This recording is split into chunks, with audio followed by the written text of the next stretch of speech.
warahmatullahi wabarakatuh. Selamat siang pemirsa dimanapun Anda berada. Kembali lagi bersama saya, Alfreda Fatia, dalam program Kesayangan Kita Bersama, Coffee Talk on TV, yang tentu saja dipersembahkan oleh MCCC, didukung oleh MDMC dan juga Direct Relief. Dan kali ini tentu saja kita akan membahas tentang gerakan vaksinasi di Muhammadiyah, di mana gerakan vaksinasi ini merupakan bagian dari ikhtiar medis begitu ya untuk menyudahi atau memberantas pandemi. Tentu saja hari ini saya tidak akan sendirian gitu ya. Hari ini saya menjadi co-host gitu ya bersama dengan Pak Budi. Ya, Assalamualaikum Pak Budi, sudahkah terhubung? Waalaikumsalam Mbak Yaya, apa kabar Mbak Yaya di Oke. studio TV-mu? Kabar baik. Ini Pak Budi dari mana ini lokasinya nih? Ya, nah sekarang saya spesial nih karena saya sekarang ada di pimpinan pusat di Gedung Dakwah Muhammadiyah Menteng, Jakarta Pusat. Oke. Nah, Pak Budi, hari ini kita bersama siapa saja dan akan mendiskusikan apa sih Pak Budi? Oke, nah ini kita menarik ya karena hari ini kita sudah bersama dengan 3 narasumber yang nanti akan berbincang mengenai gerakan vaksin Oke. Pak Budi? bidang Iya. pembimbingan dan pengendalian faktor risiko kesehatan. Halo? Oke, nah tadi sedikit ini Pak Budi sinyalnya kurang oke nih kayaknya nih. Pak Budi, apakah? Oke. Saya Yes. Nah, oke, sekarang udah lebih baik Pak Budi. Oke, baik, mohon maaf. Oke, jadi kita hari ini sudah bersama dengan 3 narasumber kita. Yang pertama adalah Dr. Halimatus Sa'diyah, Magister Kesehatan Masyarakat. Beliau adalah Koordinator Bidang Pembimbingan dan Pengendalian Faktor Risiko Kesehatan Haji. Assalamualaikum, Dr. Halimatus. Waalaikumsalam warahmatullahi wabarakatuh. Terima kasih, Dr. Dia ya, sudah bersama dengan kita di TV-mu. Ya, saya bahagia sekali bisa sampai di sini juga di TV-mu. Dan tadi Dr. Dia termasuk yang ikut dalam proses opening vaksinasi di UHAMKA ya, Dok ya? Ya, betul sekali. Baik, ini posisinya ada di Kementerian Kesehatan di kantor apa di Ya. mana, Dok? Ya, ini sudah di kediaman. Oh, dari kediaman. Baik, terima Ya. kasih. Nah, nanti kita akan berbincang, Dok, mengenai kemitraan dalam gerakan vaksinasi ini. Kita Ya. menuju ke yang kedua, Mbak Yaya. Kita ada narasumber. Beliau adalah Dr. Umi Sarkiah, spesialis Oke. kedokteran fisik dan rehabilitasi. Beliau juga Direktur Utama Rumah Sakit Islam Jakarta Sukapura. Assalamualaikum, Dr. Umi. Assalamualaikum Mas Budi. Wah, ini adalah dokter yang semangatnya luar biasa ya. Iya, betul. MCC, beliau ini luar biasa. Alhamdulillah. Hari ini di mana, hari berikutnya di mana, penuh dengan syiar dakwah Muhammadiyah untuk gerakan kemanusiaan. Ini luar biasa, Dr. Umi. Dr. Umi sehat selalu ya, Dok ya. Amin. Baik. Amin. Oke, nah ini yang ketiga adalah beliau adalah Dr. Wawang S. Sukarya, spesialis Obgyn, Magister Manajemen Rumah Sakit dan MH. Assalamualaikum Pak Dekan. Waalaikumsalam warahmatullahi wabarakatuh. Wah, ini latarnya sudah menggambarkan, memvisualisasikan tentang Fakultas Kedokteran UHAMKA ini ya, Dok ya. Iya dong, harus bangga dong. Harus bangga, betul. Boleh dong diceritakan sedikit tentang UHAMKA, Dok? Saya menarik tadi tentang Fakultas Kedokterannya, biar kita juga ikut bangga dengan Fakultas Kedokteran UHAMKA yang kalau nggak salah baru 2 tahun tapi sudah luar biasa prestasinya. Silakan, Dok. Ya, terima kasih. Jadi UHAMKA itu kan mendapat izin itu pada tahun 2018, 28 Februari. Nah, jadi pada waktu itu belum gedungnya masih nebeng di Fakultas Farmasi, karena kan kita bikin gedung izinnya belum ada kan, izin. Kemudian syaratnya 1 tahun kemudian harus punya gedung. Ya, Nah, akhirnya kita pada waktu itu kita merekrut dosen-dosen ya, dan dosen-dosennya dari berbagai macam kalangan, ada dari UI, ada dari Unpad, ada dari Gajah Mada, UNER, Undip, bahkan ada yang dari Jepang, ada dari Muhammadiyah, ada dari Yarsi. Di sini berbagai macam orang. Bisa kebayang nggak, orang dengan berbagai macam-macam latar, bagaimana menyatukan langkah, itu masalahnya, itu aja sebetulnya. Jadi memang saya mendapat tugas, mendapat kepercayaan untuk memimpin di sini. Ya nggak tahu kenapa lah, ya, saya bersedia. ini mungkin karena semangatnya besar, Dok. Waktu di Bandung sebetulnya saya sebelumnya di Bandung itu pernah jadi dokter klinis konsultan di Rumah Sakit Muhammadiyah 15 tahun. Oh, ya. Bandung ya, jadi ya sudah. Tapi kan resikonya kalau pindah ya itu nanti praktek kocar kacir, ya udah nggak apa-apa. Kalau Baik. praktek itu hanya untuk yang perlu duit aja loh. Baik, terima kasih Dokter Mang. Ini sekilas tentang bagaimana kemudian sebagai tempat penyelenggaraan vaksinasi Muhammadiyah di hari ini, hari Jumat tanggal 23 April 2021. Nanti kita akan banyak berbincang mengenai tempat yang digunakan untuk menyelenggarakan gerakan vaksinasi. Kita ke Dokter Diah dulu dari Kementerian Kesehatan. Dokter Diah, Ya. jadi kalau kita berbincang mengenai vaksinasi, sebenarnya boleh dong direview sedikit mengenai kenapa sih kita mesti menggerakkan gerakan vaksinasi di Indonesia ini. Silakan Dokter Diah. Baik, terima kasih Mas Budi. Jadi memang dengan adanya pandemi ini yang melanda tidak hanya di Indonesia tapi juga di seluruh dunia, ini menimbulkan banyak kesakitan dan kematian yang ditimbulkan akibat virus corona ini. Nah, memang virus corona ini adalah penyakit infeksi menular ya, yang bisa ditularkan di antara sesama manusia. Yang awalnya memang kita tahu ya dari binatang, namun berkembang menjadi penularan di antara manusia, dan itu sifatnya sangat cepat ya, dengan pada orang-orang yang memang dengan kondisi yang mungkin imunnya rendah, kondisi daya tahan tubuh yang sedang menurun ya, dan terutama orang-orang yang di usia-usia lanjut yang memang memiliki faktor risiko penularan terhadap virus ini lebih tinggi dibandingkan yang lain, karena itu akan menimbulkan kesakitan dan kematian kepada individu tersebut begitu. Jadi karena itu pemerintah menerapkan atau mencanangkan salah satu strategi untuk mengentaskan, artinya meminimalkan penularan COVID, yaitu dengan salah satunya dengan vaksinasi. Selain dari ya menegakkan protokol kesehatan yang 5M ya, dengan menggunakan masker, mencuci tangan, kemudian menjaga jarak, menghindari kerumunan, dan artinya mengurangi mobilisasi yang tidak penting. Seperti itu. Jadi strategi pemerintah ini melaksanakan vaksinasi ini adalah untuk mengurangi risiko dari kesakitan dan kematian, karena kita tahu angka kesakitan dan kematian akibat COVID itu sudah sangat tinggi begitu, dan itu akan berpengaruh terhadap rumah sakit, terhadap ekonomi dan sebagainya. Jadi karena itu pemerintah membuat skema vaksinasi nasional yang dimulai dari lini terdepan, yaitu tenaga kesehatan, yang sudah dimulai sejak bulan Januari Februari, dan itu alhamdulillah sudah selesai dan beranjak pada kelompok kedua, yaitu lansia dan pelayanan publik yang sedang berjalan saat ini, yaitu yang diharapkan nanti bisa selesai di akhir April begitu. Nanti akan dilanjutkan dengan kelompok rentan. Di situ adalah kelompok-kelompok yang memang rentan, seperti contohnya adalah jemaah haji yang akan menyelenggarakan ibadah haji dengan perjalanan lebih dari 3 jam. Salah satunya adalah itu. Jadi skema pemerintah ini sudah dimulai dan kita wajib untuk mensukseskan program pemerintah terhadap untuk vaksinasi COVID-19 ini, untuk menimbulkan kekebalan imunitas atau herd immunity, di mana diharapkan dengan itu penularan akan semakin menurun ya, angka kesakitan akan semakin menurun, angka kematian pun otomatis juga akan ikut menurun. Oke, Dokter Diah, ini menarik ya terkait dengan kemudian tujuan dari vaksin sendiri tadi, mengurangi resiko dampak kalau kemudian terinfeksi COVID-19. Iya. Sejauh ini kalau boleh disampaikan ke kita, sudah berapa sih jumlah warga negara di Indonesia yang telah divaksin, Dokter Diah?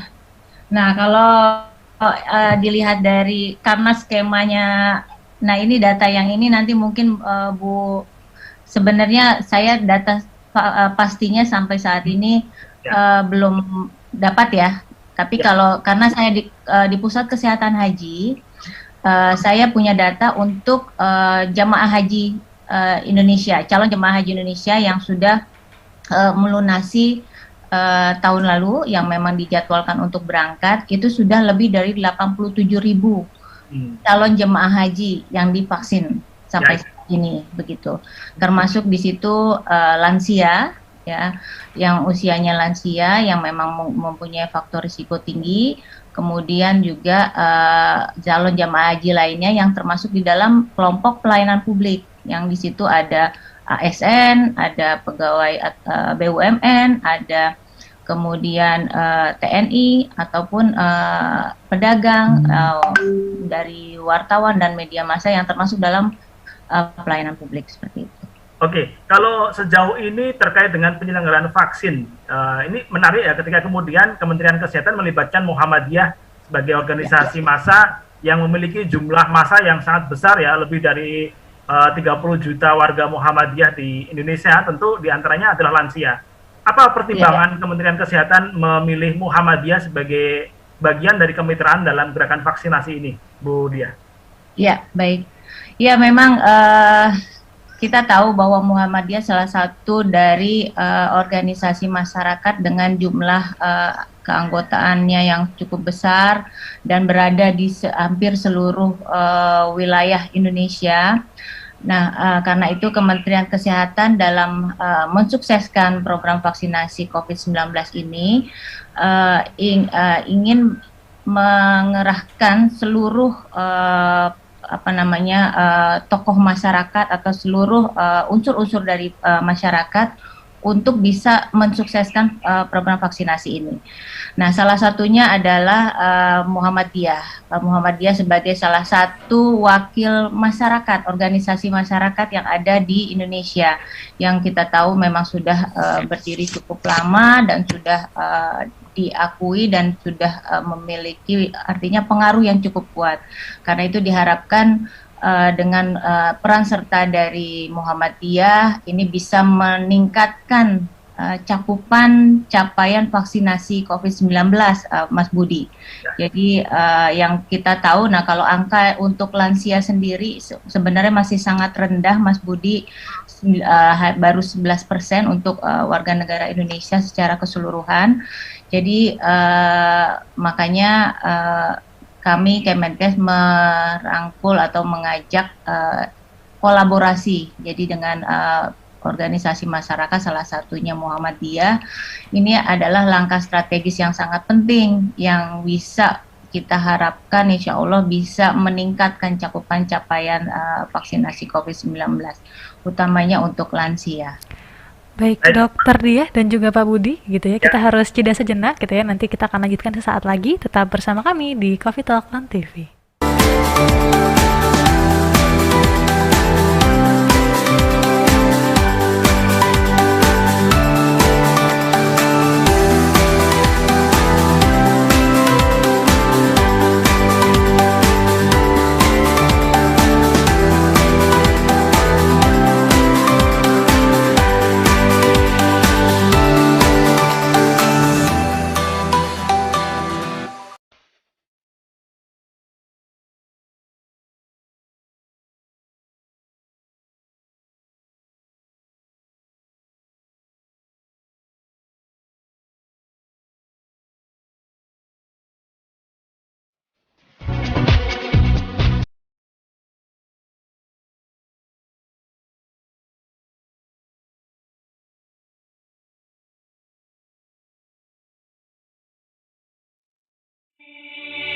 Coffee Talk, diskusi seru yang membahas berbagai kajian seputar COVID-19 dari berbagai sisi. Menghadirkan narasumber-narasumber yang berkompeten di bidangnya. Coffee Talk hadir memberikan informasi mencerahkan dengan pembahasan tema-tema menarik. Simak terus ya Coffee Talk persembahan Muhammadiyah COVID-19 Comment Center, live di akun-akun resmi Muhammadiyah COVID-19 Comment Center.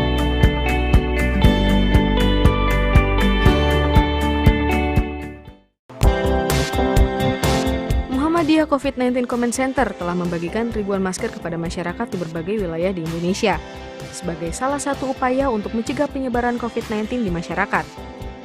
Sebanyak 339.218 masker yang telah dibagikan kepada masyarakat untuk terhindar dari COVID-19. Selalu physical distancing saat di luar rumah agar terhindar dari COVID-19, sehingga keluarga di rumah selalu aman. Bersatu perangi Corona.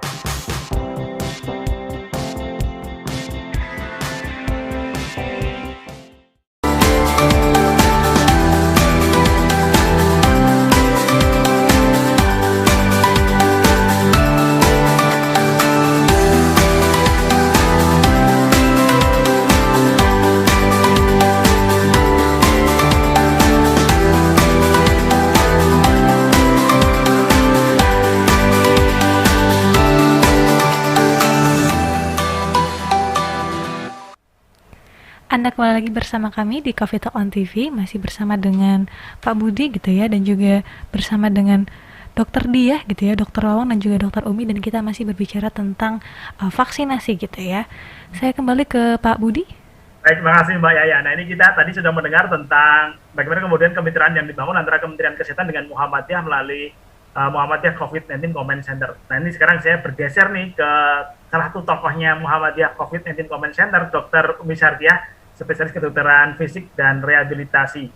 Dr. Umi, ini apa arti pentingnya kemitraan dengan Kementerian Kesehatan dalam hal gerakan vaksinasi di Indonesia ini? Baik, Mas Budi. Arti pentingnya itu sangat penting ya, karena kami di MCCC PP Muhammadiyah mendapat amanah dari Bapak Ketua Umum dan Bapak Ketua MCCC PP Muhammadiyah juga berpesan bahwa kita harus berperan aktif dalam program vaksinasi bersama Kemenkes ini. Demikian Mas Budi. Dokter Umi, lalu kalau kita boleh mohon Dokter Umi kembali menyampaikan terkait sejauh ini apa sih yang telah dilakukan dalam gerakan vaksinasi, terutama yang di Jakarta, mungkin bisa disampaikan ke kita semua. Baik, sejak bulan Maret kita sudah melakukan vaksinasi secara serempak di PP Muhammadiyah Jakarta dengan PP Muhammadiyah Jogja, sebanyak 500 di Jakarta dan 450 di Jogja, kemudian sudah juga menyelesaikan vaksin kedua. Semua itu didukung oleh Kemenkes bersama Pusat Kesehatan Haji Kemenkes, Dr. Eka Yusuf Singka, dan saat ini juga ada Dr. Diah dari Puskes Haji Kemenkes. Kemudian kita berlanjut ke Universitas Muhammadiyah Jakarta dengan 1.200 peserta, kemudian juga di MCCC Banten 700 peserta, dan di Universitas Muhammadiyah Sumatera Utara Medan juga ada program lintas agama, begitu. Dan kita juga sudah bekerjasama dengan BUMN di Istora 10.000 kuota dan lintas agama, dan pada hari ini di UHAMKA dengan 600 peserta sebanyak 200 lintas agama, khususnya kita bekerjasama dengan Pramabudi dan dari agama Buddha yang lebih banyak pada hari ini, dan juga ada agama Nasrani. Alhamdulillah kerukunan ini bisa kita gelorakan dan menjadi kebahagiaan bersama karena Pak Ketua Umum kita, Pak Haidar Nasir, berpesan bahwa pada hakikatnya vaksin ini adalah hak umat dan kita bersama-sama berikhtiar kolektif untuk menyelesaikan pandemi ini. Oke, ini menarik ya ketika kemudian ini berbicara mengenai amanah yang harus kita emban dalam konteks kemanusiaan ya secara luas ya. Dr. Umi, sejauh ini apa sih yang menjadi tantangan dalam proses penyelenggaraan gerakan vaksinasi? Kan tentu banyak warna-warni di masyarakat juga ya, ada yang menolak, ada yang merespon secara cepat dan sebagainya, termasuk juga hal yang teknis gitu ya. Apa tantangan dalam proses penyelenggaraan gerakan vaksinasi oleh MCC ini, Dr. Umi? Betul, tantangan terbesarnya adalah memang dari peserta, bahwa dengan berita dan kabar hoax yang sangat banyak tentang vaksin, khususnya vaksin yang terbaru ya AstraZeneca, itu kami harus melakukan berbagai edukasi. Di sini saya berterima kasih kepada Dr. Wawang dari UHAMKA, Dr. Betty yang sudah melakukan program edukasi kepada para pelayan publik di UHAMKA, lansia, juga dari lintas agama, dan kami selalu didampingi oleh Kemenkes, Mas Budi. Jadi ada Dr. Prima kemarin memberikan edukasi tentang vaksin AstraZeneca ini, kemudian apa yang harus dilakukan pada saat ada KIPI, dan alhamdulillah target untuk peserta kita sebanyak 600-an itu tercapai pada hari ini. Oke, nah wah keren. Jadi semakin banyak yang menerima manfaat ya, terutama dalam lintas iman tadi, tidak hanya kemudian warga Muhammadiyah, tapi juga termasuk dalamnya adalah teman-teman kita dari lintas iman ya, ada dari Permabudi, ada dari teman-teman kita dari Nasrani dan yang lain. Oke, Dr. Umi, terkait dengan tentu kalau kita menyelenggarakan vaksin pasti butuh resource yang besar nih ya, SDM yang besar nih ya. Siapa sih yang dilibatkan dalam proses gerakan vaksinasi di Muhammadiyah ini? Alhamdulillah sejak awal ada COVID ini, kami MCCC sudah melibatkan 84 rumah sakit Muhammadiyah Aisyah. Dan untuk di Jakarta, bekerja sama Rumah Sakit Islam Jakarta Aliansi, Rumah Sakit Islam Jakarta Cempaka Putih, Pondok Kopi, Sukapura Jakarta Utara, dan Rumah Sakit Jiwa Islam Klender. Dan khusus di UHAMKA ini, kami juga melibatkan Rumah Sakit Ibu dan Anak Muhammadiyah Cipondoh. Jadi semua RSMA itu berkolaborasi mendukung acara vaksinasi yang diselenggarakan oleh MCCC PP Muhammadiyah serta Kemenkes. Termasuk juga adalah perguruan tinggi Muhammadiyah ya Dr. Mia? Oh pasti, karena UHAMKA mempunyai fakultas kedokteran, alhamdulillah sebanyak 2 tim juga diturunkan, baik dokter spesialis, dokter umum maupun perawat, serta administrasi dalam proses pelaksanaan vaksin.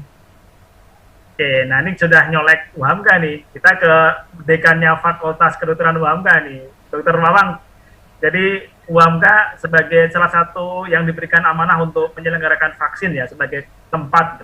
Apa sih dok yang harus disiapkan dalam proses menyelenggarakan vaksin agar kemudian sukses, lancar, dan bisa melayani seluruh peserta yang beraneka ragam ya, beraneka ragam dari golongannya, agamanya, dan seterusnya. Apa dok yang disiapkan untuk melayani ini? Ya saya kira itu kita banyak dibantu oleh Dr. Umi ya dari MCTC serta jejaring Rumah Sakit Islam Muhammadiyah yang dibantu sekali, karena terus terang walaupun kita banyak ahlinya tapi kan hanya alur-alur belum pengalaman. Jadi kita banyak sekali rapat-rapat pertemuan mempersiapkan ini terbaik. Adapun ada 1-2 yang ini ya biasalah itu ya. Nah, dengan demikian kita juga belajar bagaimana menyelenggarakan suatu macam ini. 600 dalam 1 hari ya saya kira apa mudah atau tidak, tapi buktinya baru selesai nih sekarang jam 2:30 dari jam 8.30 tadi. Nah tentu saja ini berkat kerja keras semuanya ya, dari dosen-dosen kami, dari teknik kami, dari kami, dari bantuan tenaga medik dan non medik dari Rumah Sakit Sukapura, dari mana lagi tadi ada Cipondoh ya, dan sebagainya. Jadi itu kita kerjasama. Memang apapun kalau dikerjakan sama-sama akan menjadi lebih mudah gitu. Kebetulan memang di UHAMKA ini kampus kami itu luas gitu ya. Jadi kan kampus kami ini 1,6 hektar. Di tempatnya memang cukup memadai untuk orang banyak. Nah nanti dan ini sebetulnya kita dengan penyelenggaraan ini kan tanggal 26 kami juga akan mulai memvaksin untuk tenaga dosen sebanyak 1.727 selama 9 hari, karena seharinya hanya 200 kan. Jadi tentu saja pengalaman ini akan lebih baik untuk berikutnya. Tapi lokasinya bukan di sini, di kampus Limo. Itu adalah kerjasama dengan Kemendikbud. Ya. Jadi saya kira buat Dr. Umi itu banyak sekali membantu. Terima kasih Dr. Umi dan kawan-kawan. Ambulan pun sampai di Pasar 3, ya. Takutnya ada apa-apa gitu. Saya tanya ke Dr. Umi, kenapa nggak 4 aja sekalian? Suka yang ganjil. Ganjil, ya. Gitu, jadi saya kira berkat kerja keras masyarakat, berkat kerjasama dan kerja keras dari kita semua. Oke, Dr. Wawang, ini menarik ketika kemudian UHAMKA ya di Tangerang ini, Fakultas Kedokteran yang baru yang kemudian terlibat dalam gerakan vaksinasi ini. Secara internal sendiri sebenarnya kalau UHAMKA memandang gerakan vaksinasi seperti apa sih dok? Ya harus dibantu, karena kami memandang, kami itu di sini sudah semua, yang di Fakultas Kedokteran kan dari mulai dosennya sampai teknik, sampai pegawai dan itu karena kami ada kerjasama dengan Rumah Sakit dan Pondok Kopi. Jadi kami memandang itu adalah satu keharusan. Mahasiswa juga kan di sini online sama offline itu ketat sekali. Kalau libur mereka pulang bakal swab semua, karena di laboratorium kami di sini bisa melakukan pemeriksaan PCR di sini. Kita punya lab yang level 2 ya, safety level 2, BSL 2. Jadi itu diperlakukan ketat ya, karena kalau ada yang dari luar dia pulang dan datang lagi ternyata positif langsung diisolasi. Nah, jadi memang fakultas kedokteran di sini itu kan di antara 12 perguruan tinggi fakultas kedokteran Muhammadiyah itu kan kita nomor 11 ya. Nah, kami itu harus mengejar kakak-kakaknya ini nih supaya tidak kualitasnya itu bagus. Dan alhamdulillah sih dalam waktu 2 tahun kita menjadi B. Luar biasa itu kerja kerasnya itu. Gitu Pak. Oke, baik. Ini saya kira memang kalau kita melihat kapasitas dari UHAMKA, saya kira tidak kita ragukan lagi ya, baik dari sisi SDM-nya, tempatnya yang sangat luas. Di vaksin tadi pagi sampai saat ini masih berlangsung apa sudah selesai? Nah, ini baru selesai. Baru selesai jam 2:30 ini. Ya, oke. Jadi karena kami memandang bahwa ini salah serius, jadi saya sangat gembira sebetulnya Muhammadiyah terlibat di dalam begini. Ini kan masalah bangsa yang sangat serius. Seluruh dunia kan terpuruk ini kita ini ekonomi. Sampai saya bikin lagu itu saya kirim tadi ke virus corona itu. Lagunya gimana? Ada saya kirim ke itu. Namanya Ayo Cegah Corona namanya. Nah, ini perlu dinyanyikan ini kayaknya. Jadi kami harus dibantu bangsa ini, kalau nggak dibantu oleh semua komponen bangsa ya susah. Ya. Nah, saya juga heran kalau ada yang masih tidak mau divaksin dan sebagainya. Dan itu bukan hanya di kalangan rendah loh, di kalangan intelektual itu banyak yang tidak mau. Nggak tahu kenapa. Ya. Dan memang ini aneka rekam tadi kembali ya, nanti kita ke Dokter Dia terkait dengan kenapa sih ya masih ada orang yang demikian ya. Padahal edukasi juga sudah saya kira sudah sangat gencar sekali ya. Termasuk dengan Dokter Umi bagaimana kemudian pola Muhammadiyah COVID-19 yang melakukan kampanye secara masif ke seluruh masyarakat agar mari kita bersama bergabung dalam gerakan vaksinasi. Baik, saya kira kita mesti jeda dulu ya. Betul Pak Budi, kita harus jeda dulu. Nanti kita akan sambung lagi sesaat lagi, tetap bersama kami di Coffee Talk on TV.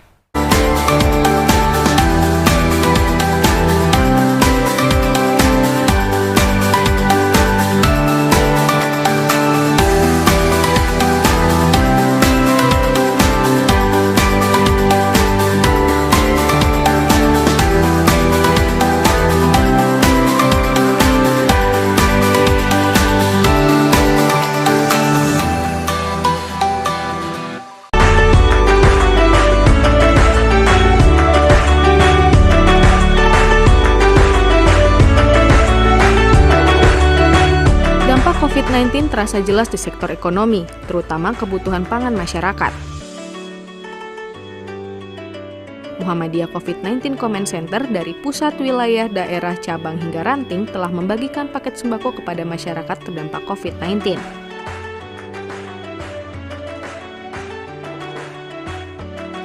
Muhammadiyah mentargetkan ada 1 juta paket sembako hingga akhir tahun. Sampai saat ini, 397.317 paket sembako senilai lebih dari 39 miliar rupiah yang telah dibagikan kepada masyarakat di seluruh wilayah di Indonesia.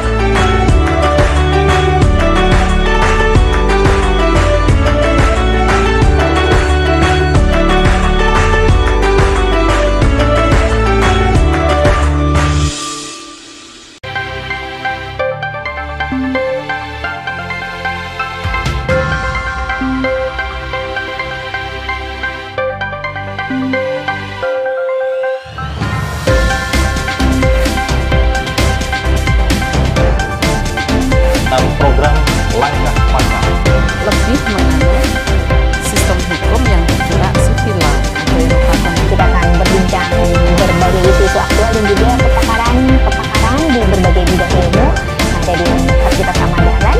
Degradasi dan fragmentasi dari plastik-plastik yang tadinya ukurannya besar terhadap beraya. Nah, itulah yang menyebabkan kenapa tingkat literasi mendapatkan sesuatu mengajar tetapi juga mengajar, yaitu tunjangan profesi. Ya, Bapak salah satu pengajar atau dosen dari Universitas Ahmad Dahlan ya, Iya. dan sekarang sebagai kandidat.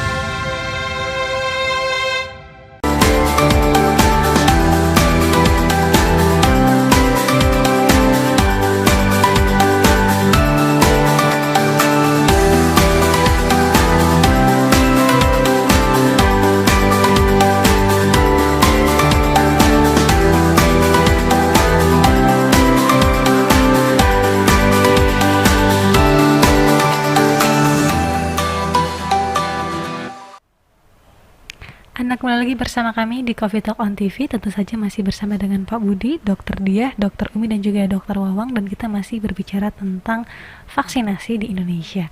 Nah, Pak Budi, saya kembalikan ke Pak Budi. Baik, terima kasih Maya ya. Nah, ini sekarang kembali ke Dr. Diah nih. Dr. Diah, jadi kalau kita kembali merujuk tentang harapan target dari sasaran pemerintah dalam hal ini terkait dengan gerakan vaksinasi. Sejauh ini mungkin Dr. Diah kembali bisa menyampaikan, sejauh ini sudah tercapai berapa sih dari target sasaran vaksinasi di Indonesia? Ya, baik. Jadi Mas Budi, ini kalau data dari yang saya dapatkan pada saat kemarin Pak Menkes melakukan rakor dengan antar menteri, di situ data yang didapatkan untuk sasaran seluruh penduduk Indonesia baru 16.742.742 orang. Itu jadi per tanggal 18 April 2021. Jadi memang masih jauh dari target sasaran. Makanya dengan adanya kerjasama, kolaborasi, kemitraan dengan Muhammadiyah ini bisa menjadi milestone ya, istilahnya pendorong untuk meningkatkan capaian vaksinasi COVID-19 di Indonesia ini. Jadi kita harapkan kolaborasi ini harus terus dijalankan, harus terus mungkin diduplikasi oleh organisasi masyarakat yang lain juga ya, atau nanti Muhammadiyah melakukannya di mana lagi, itu harus segera mungkin kita bisa lakukan kembali di tempat-tempat yang lain. Oke, Dr. Diah, ini kan kalau kita menyimak berita-berita terupdate ini kan kita sedang dihebohkan dengan tsunami corona di India ya. Ya, betul. Di India juga sudah melakukan gerakan vaksinasi, tetapi apa boleh dibuat ternyata kemudian India kembali harus mengalami kenaikan penyebaran COVID yang luar biasa. Bahkan kalau kita lihat di sosial media dan juga di televisi, berita tentang kematiannya juga cukup memprihatinkan. Nah, ini apa yang bisa kita petik dari pembelajaran di India ini untuk Indonesia? Ya, betul. Betul sekali Mas Budi. Jadi memang betul India itu dengan jumlah penduduk yang sangat besar juga sudah melakukan proses vaksinasi, ya sudah hampir seluruhnya tercover oleh vaksinasi. Namun ternyata kondisi itu membuat mereka lengah bahwa vaksinasi itu sudah pasti 100%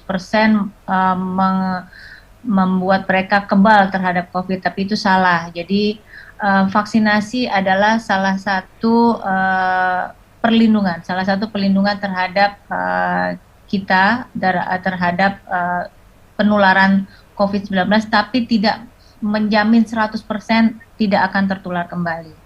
Karena itu sangat penting kepada warga negara Indonesia yang sudah divaksinasi untuk tetap menjaga protokol kesehatan, Mas Budi.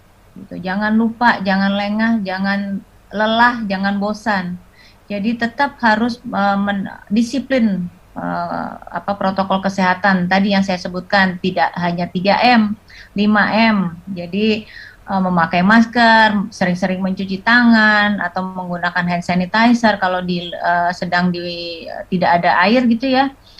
Kemudian menjaga jarak dengan orang lain kalau misalnya di kantor ya. Kemudian misalnya tidak penting untuk keluar rumah, sebaiknya tetap di rumah. Kemudian juga menghindari kerumunan. Nah, itu 5M itu sangat-sangat penting. Walaupun kita sudah dilindungi dengan vaksinasi ini, tapi tidak menjamin kita tidak akan tertular kembali. Jadi kita berkaca kepada India itu menjadi pelajaran sangat penting untuk kita semua. Jadi kalau sudah divaksin, jangan lalu lengah, tetap harus disiplin protokol kesehatan.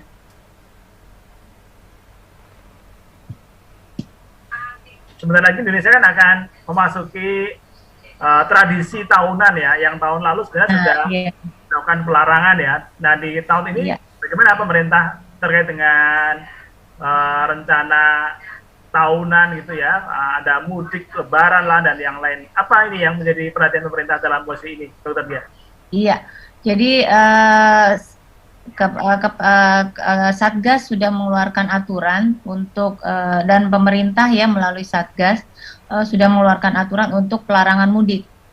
Jadi warga negara Indonesia dilarang untuk mudik, utamanya mungkin kalau untuk yang kami ASN memang dilarang untuk mudik dan apabila melakukannya akan kena sanksi nih Mas Budi gitu. Jadi mungkin dimulai dari yang ASN ini supaya memberikan contoh kepada masyarakat lain, sebaiknya dalam kondisi seperti ini kita tunda dulu mudiknya ya, kita lakukan silaturahim dalam bentuk lain, mungkin dengan video call ataupun WhatsApp call ataupun dengan media sosial lainnya.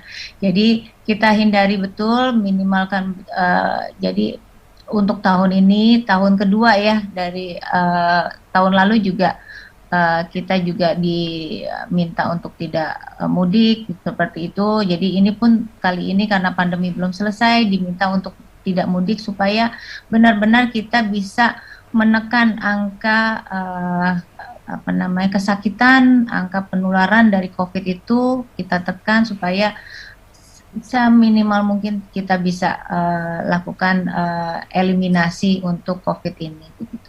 Oke, baik, saya ke Dr. Umi nih. Dr. Umi, kalau kita kembali menyimak tentang gerakan pencegahan dan penanggulangan COVID oleh MCCC ya, begitu luar biasa dari proses diseminasi melalui seluruh pimpinan Muhammadiyah dari pusat sampai dengan daerah, bahkan sampai dengan warga Muhammadiyah ya, dan juga melalui sosial media Muhammadiyah ya, baik itu ya TV, radio, kemudian yang lain. Nah, terkait dengan gerakan vaksinasi kembali, apa yang akan dilakukan ke depan, Dr. Umi? Baik Mas Budi, kita masih terus menggalakkan kampanye ini ya untuk pencegahan penularan COVID-19. Tentu saja betul yang tadi dibilang oleh Budia bahwa kita tetap mengkampanyekan 5M, dan MCCC juga dalam rangka bulan Ramadan khususnya ini karena ada potensi untuk berkumpul para jamaah kita, maka kita sudah melakukan berbagai edukasi, misalnya dengan edukasi tentang perubahan yang lebih baik, kemudian juga tuntunan ibadah pada saat Ramadan, bagaimana menjalankan prokes-prokesnya. Juga kita memberikan edukasi tentang membangun keberdayaan bagi cabang dan ranting Muhammadiyah, khususnya tentang budaya untuk menjalankan prokes ini, dan tetap juga mengajak mereka yang belum vaksin untuk melaksanakan vaksin. Oke, Dr. Umi, kalau berhitung mengenai gerakan vaksinasi yang dilakukan oleh Muhammadiyah, baik oleh PP maupun para wilayah ya, karena juga tidak sedikit yang dilakukan oleh wilayah seperti misalnya teman-teman dari wilayah DIY yang menyelenggarakan vaksin di Universitas Muhammadiyah di Jakarta, Universitas Aisyah, dan Universitas Ahmad Dahlan di Jakarta. Di Jakarta sendiri, gerakan vaksinasi juga dilakukan di lokasi-lokasi kampus ya, Dok ya? Sangat betul, Mas Budi. Jadi kita semua bergerak, baik di kampus maupun di para pimpinan PWM, PWA, cabang dan ranting, dan MCCC ini juga punya MCCC wilayah. Jadi kita juga berkolaborasi bersama MCCC wilayah dan seluruh AUMKes, ORTOM untuk melaksanakan vaksin ini bersama. Oke, ini terkait dengan arti penting memberikan pelayanan kepada lintas iman. Sebenarnya apa sih arti penting Muhammadiyah melalui MCCC melakukan vaksinasi kepada teman-teman kita di lintas iman? Apa makna dan artinya ini, Dr. Umi? Ya, pentingnya adalah bahwa Muhammadiyah selalu melakukan gerakan kebaikan, Mas Budi.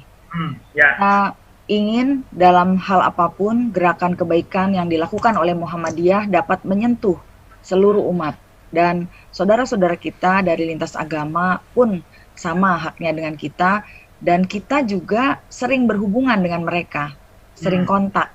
Jadi siapapun seharusnya mempunyai perlindungan dan mengikuti vaksin ini, sehingga menjadi komitmen MCCC PP Muhammadiyah di setiap acara yang diselenggarakan atau difasilitasi untuk vaksinasi, baik di kampus maupun di PWM, PDA ataupun MCCC wilayah, kita selalu mengajak saudara kita dari lintas agama agar kita sama-sama bisa menyelesaikan pandemi ini. Oke, dan sambutan mereka sangat positif ya, Dr. Umi ya? Alhamdulillah mereka sangat positif, apresiasi dan sangat senang karena mendapat vaksin dari jalur Muhammadiyah, dan kita tidak membedakan, semua juga sudah didata sejak awal. Kami juga bekerjasama dengan forum lintas agama sehingga pengambilan pesertanya pun dari para majelis-majelisnya. Oke. Dan memang kemudian ini menjadi bukti nyata bagaimana gerakan sosial Muhammadiyah itu selalu menempatkan bahwa kepentingan masyarakat secara luas itu di atas segalanya ya, Dr. Mia. Betul sekali Mas Budi, kepentingan masyarakat adalah yang utama dan harus secara luas, karena Muhammadiyah itu diharapkan memang memberi rahmat untuk semesta, dan mudah-mudahan ini menjadi gerakan kemajuan kita. Oke, baik. Wah, ini kalau sudah berbicara mengenai Muhammadiyah terkait dengan aksi kemanusiaan global luar biasa ya, dan Muhammadiyah tidak pernah berhenti dalam urusan membantu kepentingan masyarakat ya, terutama adalah kepentingan keselamatan dan kesehatan masyarakat itu ditempatkan di atas segalanya. Nanti kita akan kembali berbincang dengan Dr. Wawang ya, bagaimana kemudian UHAMKA melakukan support untuk penyelenggaraan proses gerakan vaksinasi di hari ini, dan tentunya tidak hanya UHAMKA ya, ada Universitas Muhammadiyah yang lain juga yang memberikan support ya. Termasuk mungkin sebelumnya juga Universitas Muhammadiyah Jakarta juga terlibat ya, Dr. Mia? Iya benar, sangat bisa. Baik, nah nanti kita akan berbincang kembali dengan para narasumber, tapi kita mesti kembali untuk mengikuti jeda-jeda yang mau lewat. Kembali ke Mbak Yaya. Baik, terima kasih Pak Budi dan juga Dr. Umi. Kita akan kembali lagi sesaat lagi, tetaplah bersama kami di Coffee Talk on TV.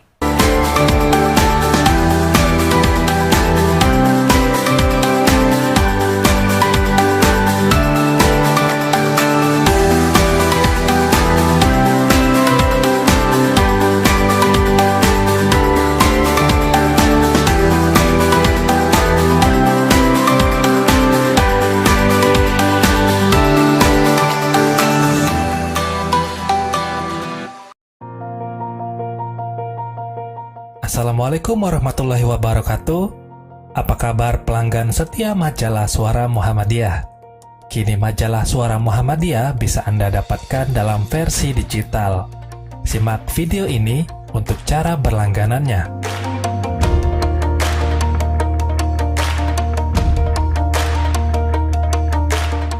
Siapkan smartphone Anda, pilih Play Store, lalu download aplikasi Suara Muhammadiyah Store.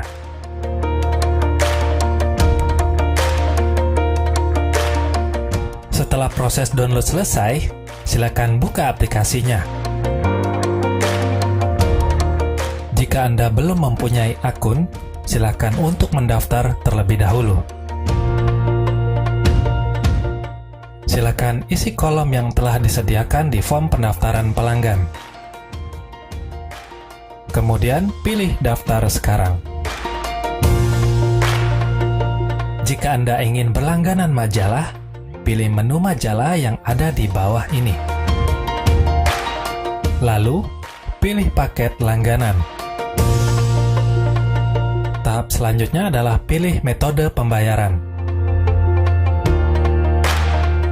Setelah proses pembayaran selesai, pilih menu akun, kemudian pilih langgananku. Cukup mudah bukan? Silakan dicoba. Wassalamualaikum warahmatullahi wabarakatuh.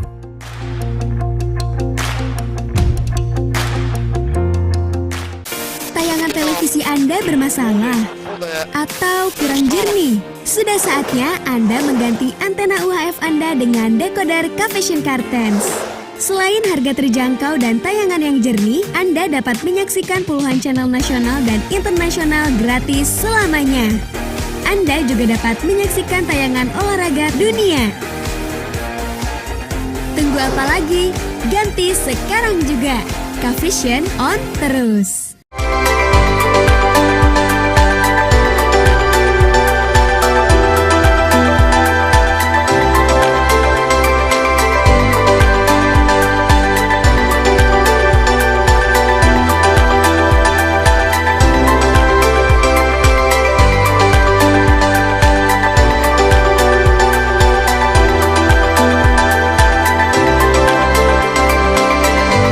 We are UAD.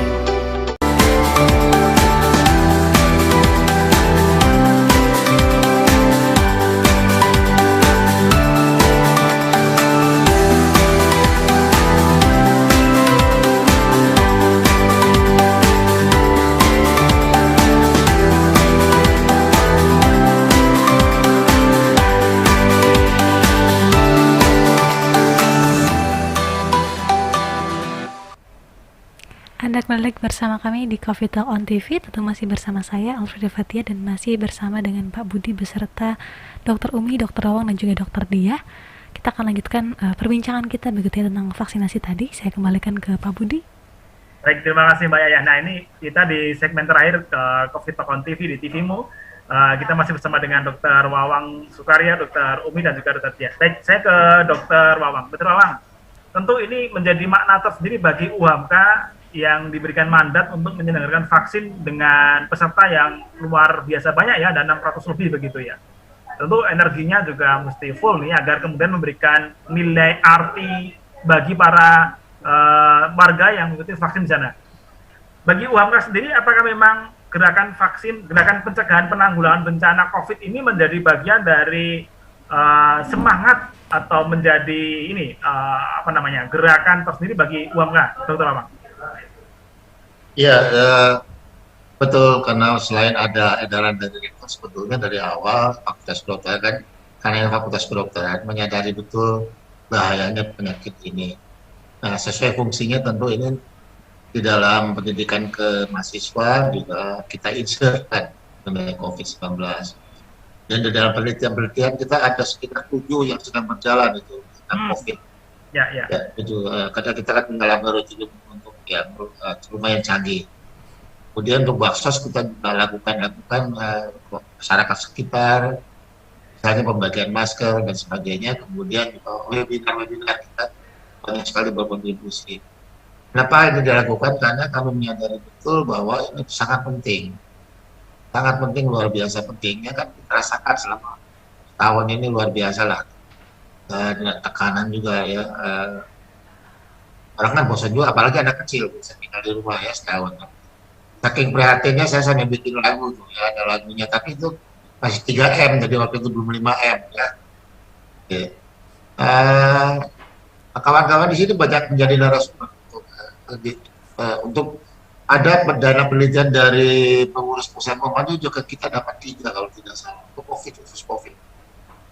Nah, jadi ini tentu memang ada teman-teman dan memang kita sih di sini sangat concern dan tentunya kepercayaan sekarang yang diberikan pada kami sangat baik karena kepercayaan ini adalah suatu amanah dan memang suatu tujuan kami bahwa ini harus membantu di dalam semua pencegahan.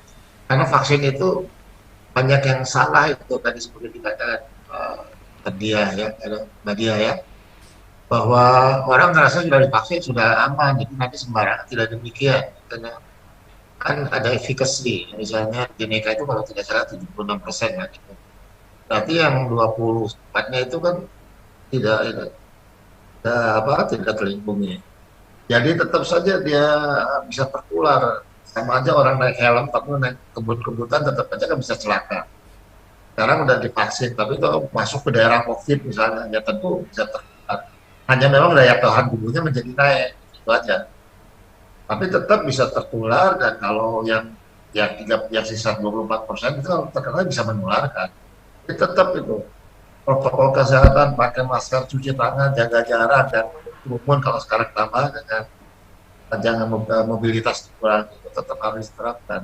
Nah itu yang susahnya karena itu kan menyangkut daya dan perilaku kemudian lingkungan itu. Tapi di dalam teori public health itu kan status kesehatan itu sebetulnya yang oleh intervensi medis hanya 20%, yang genetik itu hanya 5%. Itu yang besar itu adalah lingkungan sama perilaku. Perilaku itu malah kalau tidak salah 40% dan lingkungan itu 30% sebaliknya. Gitu. Itu yang harus kita perbaiki terus. Jadi memang yang kalau namanya sosialisasi promosi kesehatan itu tidak boleh bosan. Terus saja sampai orang tidur pun memikirkan itu gitu kan. Yang ada sebagainya. Tapi itu tidak mudah loh. Benar tidak mudah. Perhatikan tadi ya gitu. Ada aja gitu, ada yang melambung yang ada itu. Padahal itu petugas medis. Contohnya ya. Padahal kita cuci tangan dulu dan sebagainya. Nah, itu berarti terus.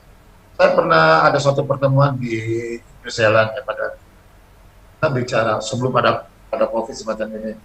Ini memang sosialisasi promosi kesehatan itu biayanya besar dan tidak boleh bosan. Sekarang warga diberi kepercayaan, tentu kita sama baik dan suatu amanah, suatu kepercayaan yang kita harus lakukan. Selain dari karena tujuan kita juga memang sudah ke sana, dan kepercayaan ini juga kita, harus kita terima ya, karena untuk kebaikan semua. Alhamdulillah saya kira warga bisa berpartisipasi dalam upaya pencegahan semacam ini. Buktinya apa? Buktinya kita ini sebelum ini sudah divaksin semua, gitu Pak. Sudah, kita sudah semua di sini.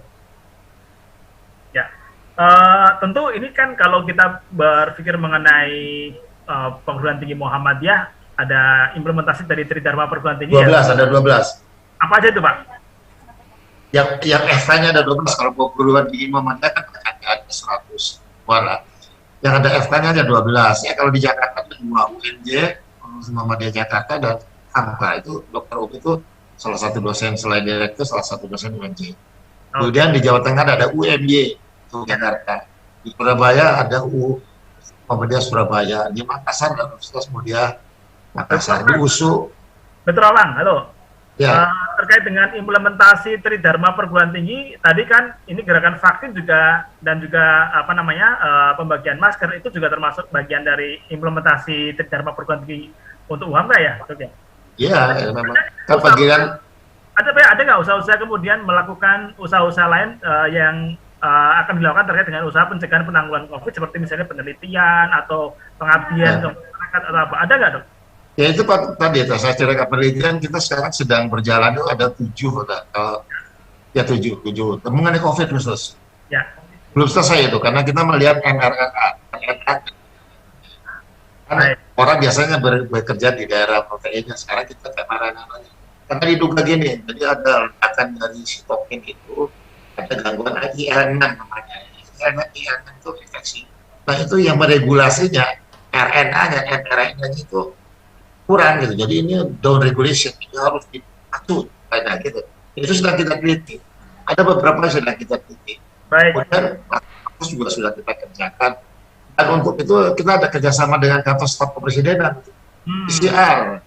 Ya. Kita ada kantor presidenan kerjasamanya ke sini loh, untuk PCR-nya ya. Ya.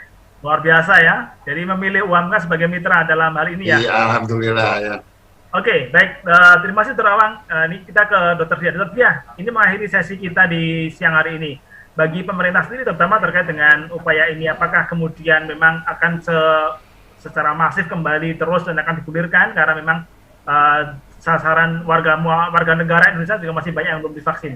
Kira-kira apakah kemudian di bulan ini dan ke depan akan digencarkan gerakan vaksin ini, Dr. Dia? Speakernya belum dibuka, Dok. Oh iya, maaf. Ya, ya betul sekali Mas Budi. Memang betul tadi yang disampaikan Mas Budi bahwa pemerintah akan terus bergerak ya. Jadi terutama kami Kemenkes sebagai wakil dari pemerintah akan terus berupaya menyelesaikan program vaksinasi COVID-19 ini untuk seluruh warga negara Indonesia. Ya, jadi diharapkan seluruh warga negara Indonesia akan tercover oleh vaksinasi COVID-19 ini. Nah, tentunya ini akan terus dilakukan mengikuti dengan skema yang sudah ditetapkan oleh pemerintah ya. Insya Allah nanti di bulan Mei bisa kita beranjak ke masyarakat rentan ya. Jadi artinya yang di luar dari nakes, lansia, pelayanan publik itu bisa tercover nanti di kelompok ketiga gitu. Jadi ini kami akan terus berupaya, terus semangat untuk menggerakkan masyarakat agar mau divaksinasi gitu. Nah, tentunya hal ini kami Kemenkes tidak bisa bergerak sendiri. Tidak bisa melakukannya sendiri kalau tanpa peran serta dari masyarakat. Jadi peran serta dari masyarakat ini salah satunya adalah dengan PP Muhammadiyah ini. Ini adalah salah satu gerakan yang sangat strategis ya, yang bisa mendongkrak capaian cakupan vaksinasi COVID-19 bagi warga negara Indonesia. Nah, artinya jadi nanti diharapkan kolaborasi ini, kemitraan yang seperti ini dapat terus dijalankan sampai kita bisa mencapai keseluruhan warga negara Indonesia bisa terlindungi dengan vaksinasi COVID-19 ini. Jadi mungkin terakhir Mas Budi, kami mengucapkan terima kasih ya dan apresiasi yang setinggi-tingginya kepada PP Muhammadiyah, kepada MCCC dan juga UHAMKA yang sudah memfasilitasi gerakan vaksinasi COVID-19 untuk masyarakat lansia, pelayanan publik, dan juga tadi lintas sektor, lintas agama itu. Jadi kami sangat berterima kasih. Mudah-mudahan kedepannya terus kolaborasi ini bisa dijalankan, bisa diteruskan, ya, tidak berhenti sampai di sini, sampai kita tuntaskan, selesaikan pandemi ini.